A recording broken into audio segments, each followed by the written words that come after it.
5 mistakes to avoid when selling wholesale on Amazon FBA. I'm here with Eric. How much do you sell lifetime on Amazon? About 450 million. 450 million. Like, this dude Yeah. ain't even that old. And the most you've done in 1 month is 6.5 mil. Super impressive. He's a phenomenal speaker. He's helped so many people in the Amazon space. If you talk to a lot of wholesalers who are having success, they learn from Amazon Lit. So in this video, he's going to share 5 mistakes to avoid when selling on Amazon FBA. And these are like the most common mistakes that you'll see doing wholesale. So welcome, brother. And let's tip number 1. Excited to be here, man. So number 1 tip to avoid while building your wholesale business is manage return rates. And the way we do that is staying away from these 3 categories: apparel, shoes, and high-end electronics. You'll get about a 15 to 20% return rate on those products, and it will eat up a lot of your margins, especially as a newer or medium-sized seller. Mm-hmm.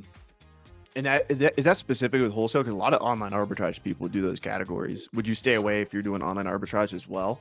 Yeah, it's just I personally stay away from those categories in general. We used to sell a lot of like beard trimmers and shoes. And once we ran the data after 12 months of sales, we were maybe netting 2-3% after returns. It's not worth it for us at that point. Gotcha. Okay, that's tip number 1. What's tip number 2? Tip number 2 is always request discounts, right?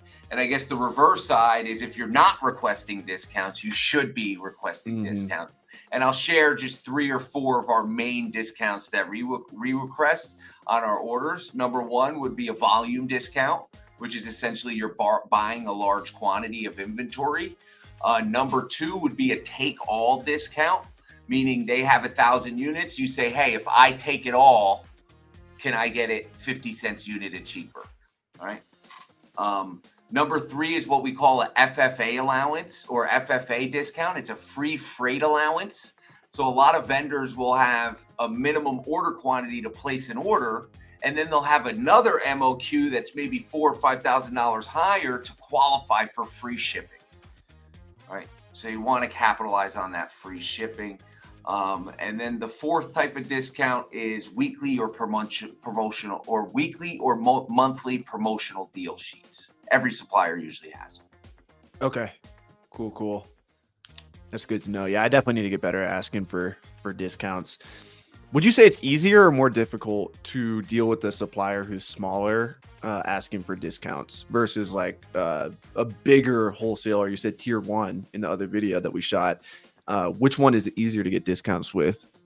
Yeah, so with the smaller guys, it's typically easier to get individual discounts. So this product, that product, that product. For the bigger guys, typically you'll be able to get a discount off the entire invoice, 7%, 10%, 8%. So it definitely varies. Gotcha. Awesome. What's mistake number 3? Mistake number 3 is sellers are not doing manual searches. They're solely relying on UPC scrapers to find their products that they're researching, and they're doing themselves a huge disservice. Huge. Gotcha. You're missing out on a lot of opportunity. Yeah. So what kind of things should they be doing? Just like searching it on Amazon, or what do you mean by like manual searches? Yeah. So, a UPC scraper uses the UPC and scrapes it against Amazon's backend. So it's only pulling ASINs that have a direct connection to the UPC. But what you're missing is any multi-packs or bundles of that listing that were created with a different UPC. So when you start doing keyword searches, like let's say Head and Shoulders 14 ounce, right?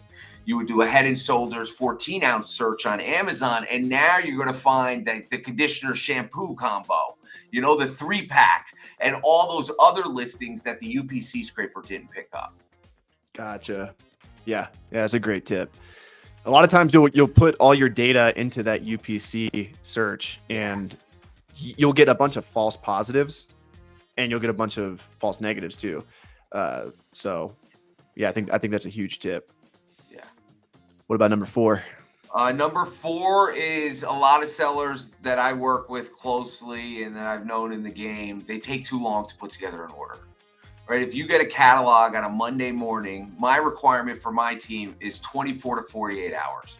If you don't have an order together in 1 to 2 days and you wait a week to place that order, by the time you research the product, submit the order, pricing will change.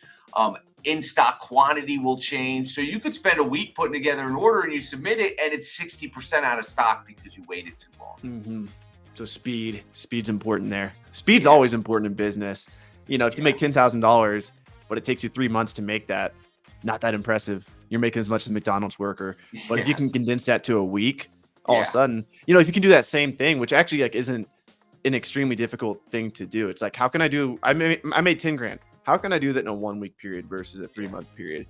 And a lot of times that's all you need in order to like build a business that's really, you know, providing for you.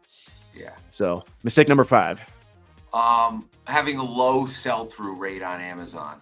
So if you check, you could pop into Seller Central and see your sell-through. A healthy sell-through is around 2 to 3. So it's a 90-day analysis, right? So a sell-through between 2 to 3 means your average item sells within 30 to 45 days, right? When you start getting a sell-through of 1 or a sell-through of 1.5, your inventory is moving way too slow. You're selling your average items in stock for 60, 70, 80 days. That just goes to the speed you were just bringing up, Avery, right? Like the best way to really scale faster is to sell your inventory quicker, even if you're sacrificing a margin or two to move it faster to get that cash back and reinvest it into new products. 100%. Great tips, brother. Was that all 5? Did we do 5? Yeah, we did 5, man. I can let me throw a bonus one in there. Okay, bonus. Let's do it. A little analysis paralysis. It happens to us all. You spend so long looking at products that you begin to almost forget what you're doing and just pull the trigger. Like the difference between a 12% margin and a 15% margin, as long as you research the keep and chart, the competitive sellers, pull the trigger, buy the product. Yeah. Right? Get it into Amazon. Yeah. When my account got shut down, I called Eric. Number 1, he was like, yeah, you're probably fucked because of my whole situation. Which that's another story. Number 2, he was like, don't waste 2 months on, I think you said this, right? Don't waste 2 months on it. That was you? It might've been. We had I think you said I wouldn't waste 2 months on it. And I think that was really good advice. I think Watch Me Amazon kind of said the same thing. He's like, don't even stop buying product. Like just keep going. Like this is just a bump in the road.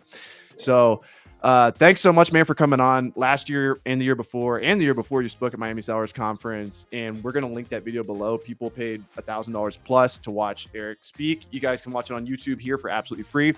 Also go subscribe to him. I'll link his YouTube channel below. Much love, brother. And thanks for coming on, man. I'll see everybody.